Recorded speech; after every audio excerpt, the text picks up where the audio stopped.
So to get this done, I told myself I couldn't read any more of this until I talked to you all about this. Finally, doing the conclusion of my Solar Requiem review. So this is part 7 of 7. Thank God, some of you are probably saying. But yeah, so we started with a cassette player. We're going to end with a cassette player. So what we have here is Shattered Glass Blaster, and he is this, as usual, a Ghetto Blaster, obviously. So because this is Shattered Glass, he's in this different paint scheme to usual, and this is very sort of subdued and a bit more sinister colour scheme for Blaster. We're used to seeing him in sort of bright red and yellow, or in the case of his twin cast, remould, repaint, blue and yellow. Whereas here we've got him in these quite sort of dark and sinister colours, a bit more subdued, but there's something unnerving about them. I think there's sort of the black and the grey and then this teal. It's a bit similar to Scourge or Nemesis Prime sort of colour schemes, in that they're the sort of anti of their usual character. Other than that, though, other than the paint scheme, it's exactly the same as the reissue version. So it's got the larger cassette deck there, and if you all the buttons obviously work with the play, stop, and then the eject button. And as you can see, you can fit 2 cassettes in there. Let's take those out, if they'll come out. There we go. Close that back up. But yeah, so he's pretty standard for this mould. Nothing much seen on the back. The head's sort of hidden, but not fantastically well hidden. But yes, it's nice without being in your face and very striking. It's just sort of subdued and subtle rather than very prominent like some of his other colour schemes, which is more fitting with his character, as I'll talk a bit more about after we've got him in his robot mode. And we are dancing mechanic. We are the robots. We are the robots. We are the robots. We are the robots.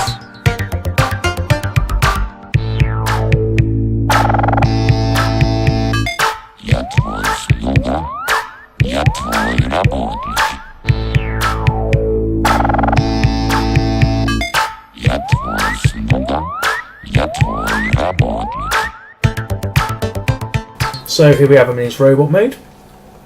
Again, no different to his mould's normal robot mode. There's no remoulding going on here, so it's just a straight repaint. Again, these colours come over quite nicely in this mode with the teal and the black and the grey. Sort of just he's sort of makes me think he sort of lurks in the background maybe.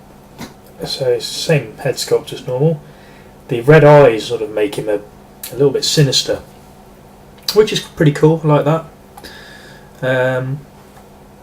He's a pretty huge bot actually. Let's compare him to who we've got here. Voyager Ultra Magnus from Prime. Let's see if I can get those in shot. So you can see he's pretty damn big in this mode. He's head and shoulders above a Voyager sized toy. But he always was a big robot, especially compared to Soundwave. He's much bigger than Soundwave. In fact, let me do a comparison to Soundwave as well. So there we go. There's the Soundwave from the same set, and these guys are supposed to be about the same size in the fiction. And as you can see, there's quite a difference there, really. I mean, Soundwave is probably about the same size as a Voyager toy, but Blaster is huge. I Comes with his gun as well. It's the same gun as he comes with normally. It's normally an electro scrambler rifle, but this is a static scrambler rifle apparently, and that'll just slot into his hand if it stops spinning round, like so. There we go. And you've got very limited articulation. Literally, his arms will go all the way around, and that's pretty much it really. He's a bit of a brick, but it is a G1 toy, so not really surprising. Now, personality-wise, I said I was going to touch on this because of the way the colours make him a bit sort of subdued and a bit sort of sinister. Let's just park him over there a minute, and let's just return to this for a moment. Now, Blaster features quite heavily in this. He's one of the main characters, and he's at the start he's banished to the moon. He's trapped on the moon with Ramhorn and Rewind. There's some sort of prelude to this in like previous fiction, but I assume it's from like the BotCon stories or something like that. That seems to be what this is sort of tied in with. And they're visited by Solarbot on the moon. And let's see if we can get on that. Down here as well. And basically Blaster sort of convinces him that he's his friend and is going to help him, but basically all he wants is Solarbot's ship so he can get off the moon. And then he has a sort of a big showdown with Soundwave, where he puts Solarbot in his chest and sort of takes on all this amazing power. But it's at that point that Solarbot realises that that Blaster has been sort of using him, and at that point he separates himself and Blaster's forced to retreat. Basically, he's a manipulator in this universe. He's surrounds himself with people who he can get to do what he wants, and so that does actually, I think, go quite well with this colour scheme, in that it's not obvious, so he's not being blatant about what he's doing. You know, it's subtle and clever. So yeah, it's quite an interesting character. I hope they do some more fiction with this guy. He also speaks with a German accent for some reason. It even says no one knows why. Just a funny little thing they've added in, I suppose. And just like all the other toys in the set, he comes with his card.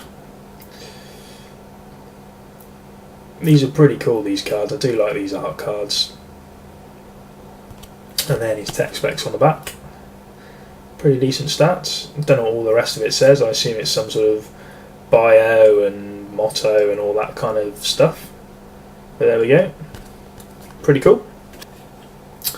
But yeah, he's not as flashy as, say, the Soundwave in this set, which I think is probably the star of the show really when it comes to these.